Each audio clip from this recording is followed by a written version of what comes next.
Penguasaan diri. Mari kita bersama-sama membuka Amsal 25 ayat yang ke-28. Orang yang tak dapat mengendalikan diri adalah seperti kota yang roboh temboknya. Saya percaya saudara dengan saya punya problem yang sama, yaitu kita semua punya kesulitan dalam hal penguasaan diri. Saudara, penguasaan diri ini memang sekilas seperti tidak ada hubungannya dengan sorga dan neraka. Tetapi penguasaan diri ini sangat penting. Baik itu dalam kehidupan kita secara pribadi, atau itu menyangkut dalam kehidupan rumah tangga, juga dalam kita hidup bermasyarakat, sosial, dalam pekerjaan kita dan sebagainya. Pokok yang menyangkut hubungan kita dengan manusia. Penguasaan diri ini sangat penting. Banyak kali saudara-saudara kita mengalami kerugian karena penguasaan diri. Banyak kali rumah tangga bermasalah. Masalahnya hanya masalah penguasaan diri, saudara-saudara. Oleh sebab itu saudara-saudara, kita semua perlu belajar tentang menguasai diri. Di dalam Amsal 25-28 yang kita baca, dikatakan apabila seseorang tidak mempunyai penguasaan diri, tidak dapat mengendalikan diri, dia seperti kota yang roboh temboknya. Like a city that is broken down and without walls. Seperti sebuah kota yang sudah hancur dan tidak punya dinding lagi, tidak ada benteng lagi. Betapa menyedihkan apabila sebuah kota itu sudah hancur bentengnya. Tidak ada pertahanan lagi. Saya masih ingat dengan keadaan kota Yerusalem. Ketika kota Yerusalem dihancurkan oleh Babel, maka kota Yerusalem itu hancur sama sekali. Termasuk benteng-bentengnya, pintu-pintu gerbangnya, semua hancur. Dan bagaimana keadaan kota Yerusalem pada waktu itu?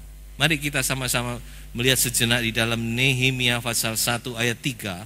Ada seseorang lapor kepada Nehemia. Kata mereka kepadaku, orang-orang yang masih tinggal di daerah sana, yang terhindar dari penawanan, ada dalam kesukaran besar dan dalam keadaan tercela. Tembok Yerusalem telah terbongkar dan pintu-pintu gerbangnya telah terbakar. Mereka dikatakan dalam keadaan kesukaran besar, great trouble and shame. Dan dalam keadaan malu, tercela. Saudara, inilah gambaran apabila seseorang tidak memiliki penguasaan diri. Maka pada akhirnya akan terjadi satu keadaan great trouble, masalah besar. Dan mereka dalam keadaan yang tercela, shame, malu.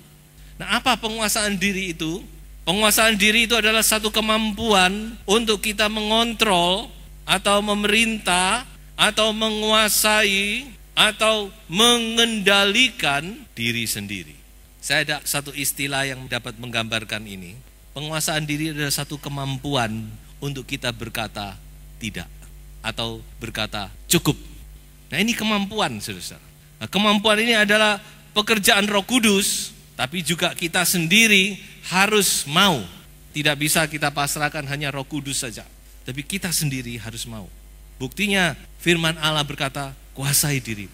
Saya akan bawa kita beberapa ayat yang mungkin berhubungan dengan penguasaan diri. Pertama, di dalam Galatia pasal 5 ayat 22 dan ayat yang ke-23. Saudara, di situ disebut tentang buah Roh Kudus. Ada 9 buah Roh Kudus, dan penguasaan diri ini adalah buah yang terakhir dari Roh Kudus. Dimulai dengan kasih, sukacita, damai sejahtera dan seterusnya, dan terakhir adalah penguasaan diri. Menurut ahli-ahli Alkitab, 3 buah roh pertama itu untuk diri kita. Kasih, sukacita, damai sejahtera itu untuk kita pribadi. Roh Kudus memberi kasih, memberi sukacita, memberi damai sejahtera. Dan 3 buah roh yang berikutnya, sabar, murah hati, baik hati, itu untuk manusia yang ada di sekitar kita, untuk orang lain. Dari diri kita untuk orang lain. Kita sabar, kita punya kemurahan, kita punya kebaikan. Dan 3 buah roh yang berikutnya, setia, lemah lembut, penguasaan diri, itu adalah dari diri kita untuk Allah.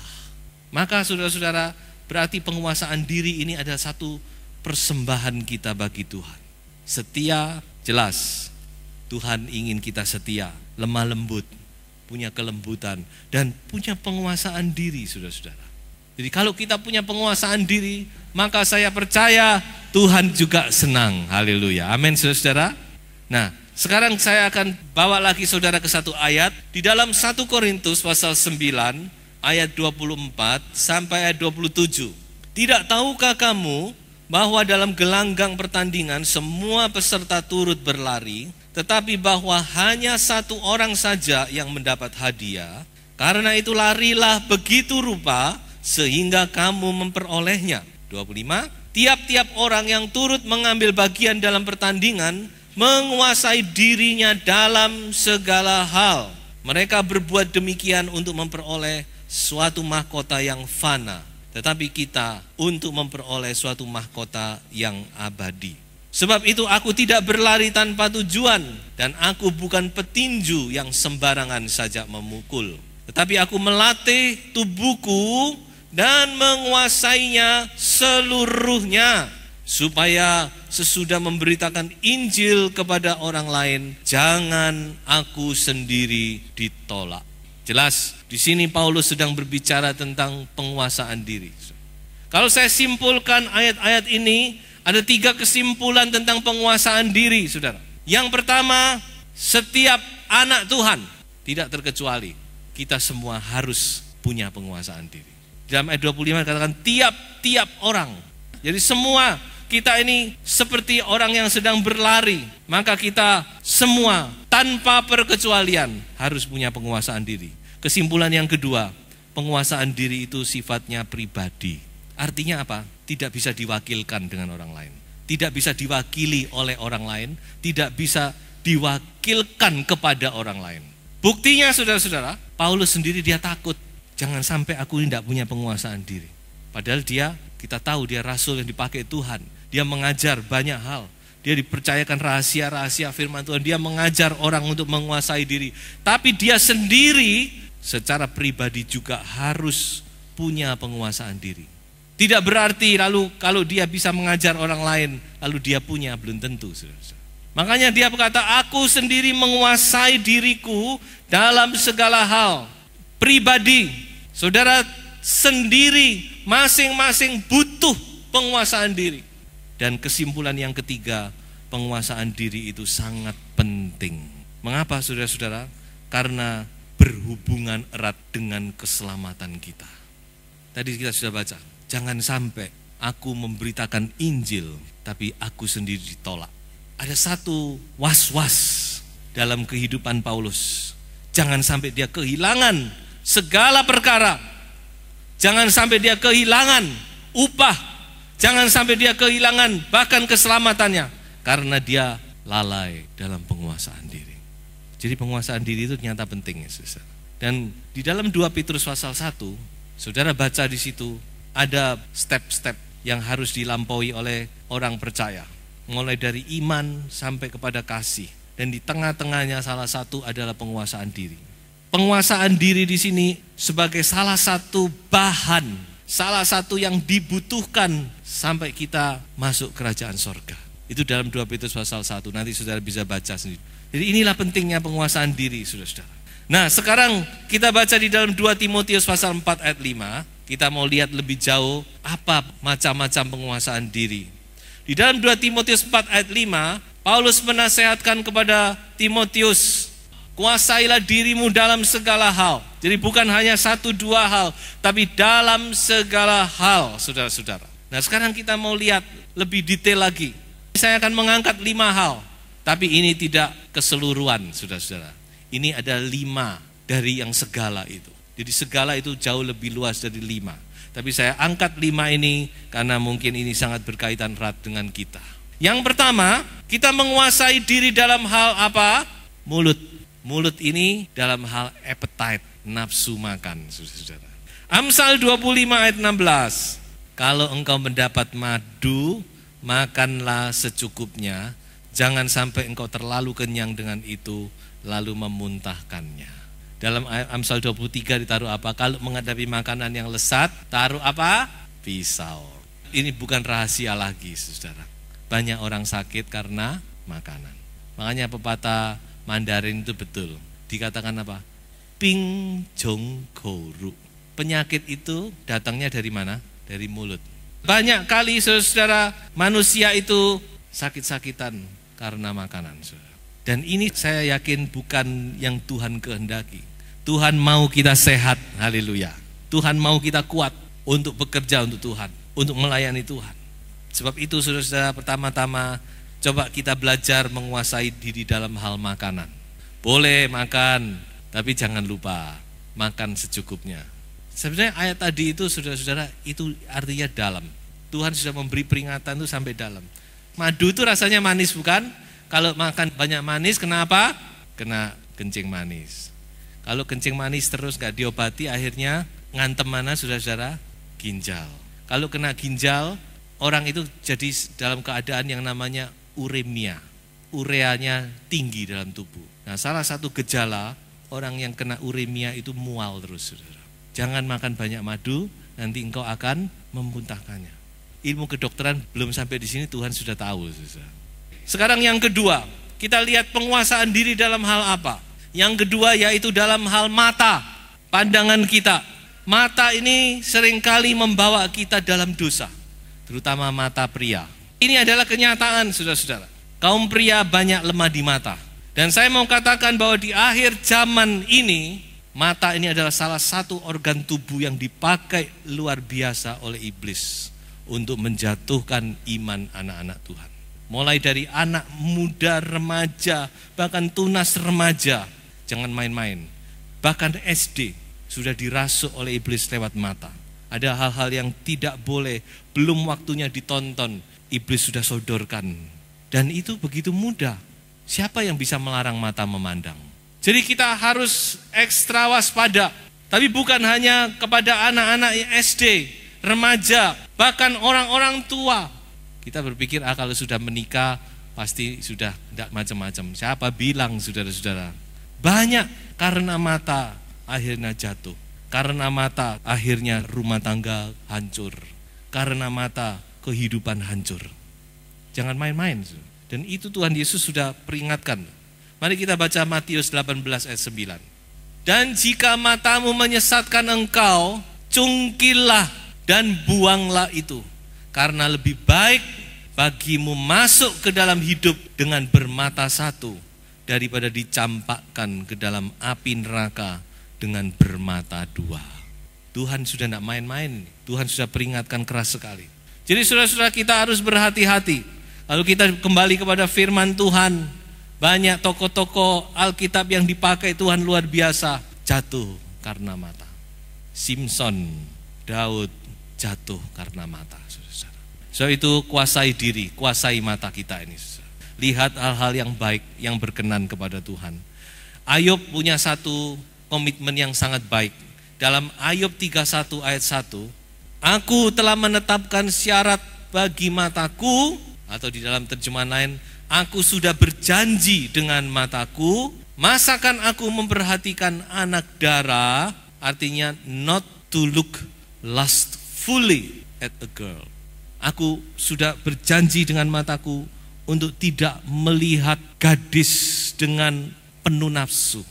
So itu mari kita mau belajar untuk menguasai mata kita. Amin.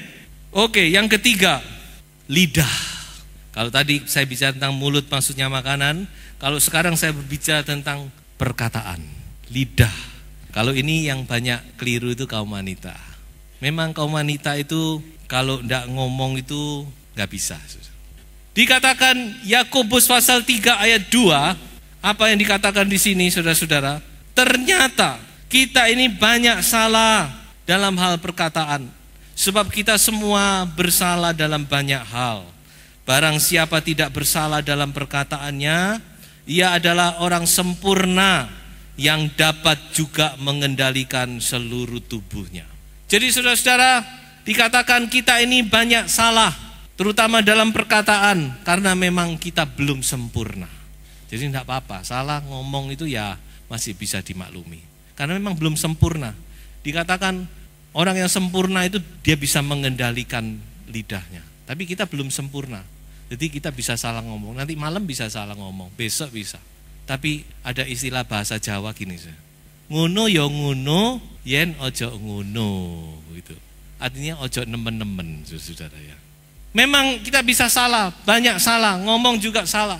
Tapi saudara-saudara, kita sebagai orang percaya, mari kita belajar menguasai lidah kita. Kalau mau bicara tentang lidah, saudara setiap baca Amsal, saudara pasti banyak peringatan di situ. Salah satunya di dalam Amsal 21 dikatakan hidup dan mati dikuasai lidah. Coba saudara-saudara belajar satu hal, tidak semua hal perlu kita komentari, saudara. Manusia ini senang komentar, bukan? Kita tidak harus mengomentari semua perkara, saudara. Ya kalau komentar yang baik enggak apa-apalah. Tapi kalau komentarnya negatif, nah ini. Coba kita belajar, saudara. Tidak semua hal itu perlu kita komentari. Kita kuasai perkataan kita. Ada satu doa yang sangat baik dari Raja Daud di dalam Mazmur 141 ayat 3. Dia berkata gini kepada Tuhan, awasilah mulutku ya Tuhan, berjagalah pada pintu bibirku. Karena dikatakan Tuhan tahu sebelum lidah kita ngomong apa, Tuhan sudah tahu. Makanya Daud berkata, Tuhan awasi, jagailah mulut bibirku, lidahku dijagai, tolong dijaga. Saudara, tidak ada salahnya kita juga berdoa demikian setiap hari. Saya cuma mau ingatkan satu hal, bangsa Israel tidak masuk Kanaan salah satunya karena lidah. Kalau Kanaan itu gambaran daripada kelimpahan hidup, kemapanan hidup, berkat-berkat Tuhan yang melimpah, maka saya khawatir ada anak-anak Tuhan, sebagian kecil anak-anak Tuhan tidak bisa menikmati Kanaan karena lidah, karena suka mengomel, bersungut-sungut dan sebagainya. Coba saudara-saudara jangan sampai itu kita alami, amin ya. Kita semua menikmati Kanaan, berkat-berkat Tuhan yang melimpah. Yang keempat, menguasai dalam hal apa?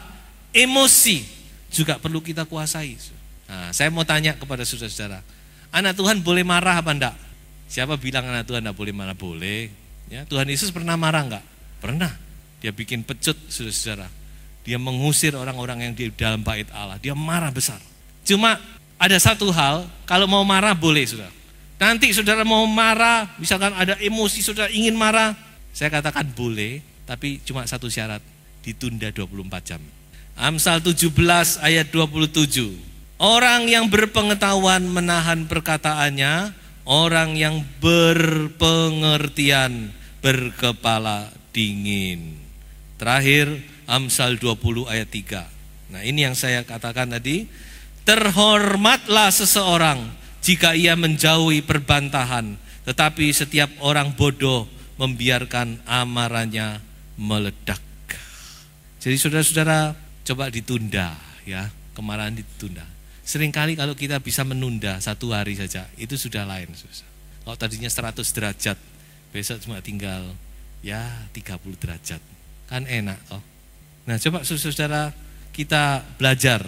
Emosi ini kalau mau dituruti memang gak bisa habis-habisnya. Kalau saudara mau menuruti emosi, saudara setiap hari, setiap saat saudara bisa marah. Sebab itu dikatakan tadi, ayo kita belajar mengendalikan ini. Dan yang terakhir, poin yang kelima, saya akan berbicara tentang menguasai diri dalam hal pikiran dan perasaan. Ini yang paling sulit, tapi juga yang paling penting. Pikiran dan perasaan kita ini seringkali menyesatkan kita. Ada seseorang kenalan dengan seseorang, begitu kenal dia langsung benci dengan orang ini. Kenapa? Karena wajahnya mirip dengan orang yang pernah utang sama saya. Yang utang sama saya nggak bayar. Belum apa-apa sudah dibenci, padahal tidak ada sangkut pautnya. Yang lain lagi saudara. Begitu kenal sama orang, langsung cintrong. Karena apa? Wajahnya mirip dengan mantan pacar saya dulu. Padahal itu sudah istrinya orang. Saudara, pikiran dan perasaan kita ini bisa keliru. Dan kalau itu kita ikuti, tidak kita kontrol, kita tidak berpikir dengan baik, itu sangat berbahaya. Seperti saya katakan tadi, orang tidak salah bisa kita benci, ya, karena kita tidak bisa mengontrol pikiran kita, perasaan kita. Makanya Paulus berkata apa? Aku menawan segala pikiran dan aku tundukkan kepada Kristus. Dan coba kita baca beberapa ayat di dalam Filipi 2 ayat 5. Apa yang dikatakan Paulus di sini? Hendaklah kamu dalam hidupmu bersama menaruh pikiran dan perasaan yang terdapat juga dalam Kristus Yesus. Bagaimana caranya itu? Yaitu kita harus banyak memikirkan, merenungkan firman. Satu ayat lagi, Filipi 4 ayat yang ke-8 berbunyi demikian. Jadi akhirnya saudara-saudara, semua yang benar, semua yang mulia, semua yang adil, semua yang suci, semua yang manis, semua yang sedap didengar, semua yang disebut kebajikan dan patut dipuji, pikirkanlah semuanya itu. Pikiran dan perasaan kita harus kita kuasai. So itu pikiran ini penting. Coba kita pelihara pikiran kita. Pikiran inilah yang diserang kan setiap hari. Kalau saudara lihat TV, itu yang diserang pikiran saudara. Banyak perkara-perkara yang baik masuk, yang tidak baik pun masuk. Saudara-saudara, pikiran yang diserang. Kalau iblis bisa menguasai pikiran, dia akan bisa menguasai tindakan kita. So itu saudara, betapa pentingnya kita sebagai anak Tuhan, kita benar-benar cinta kepada firman. Sebelum saya mengakhiri khotbah saya, mari kita membaca bersama-sama Amsal 16 ayat 32. Orang yang sabar melebihi seorang pahlawan. Orang yang menguasai dirinya melebihi orang yang merebut kota. Firman Tuhan berkata kita adalah orang-orang yang lebih dari pemenang. Kapan itu? Saat saudara bisa mengendalikan diri saudara.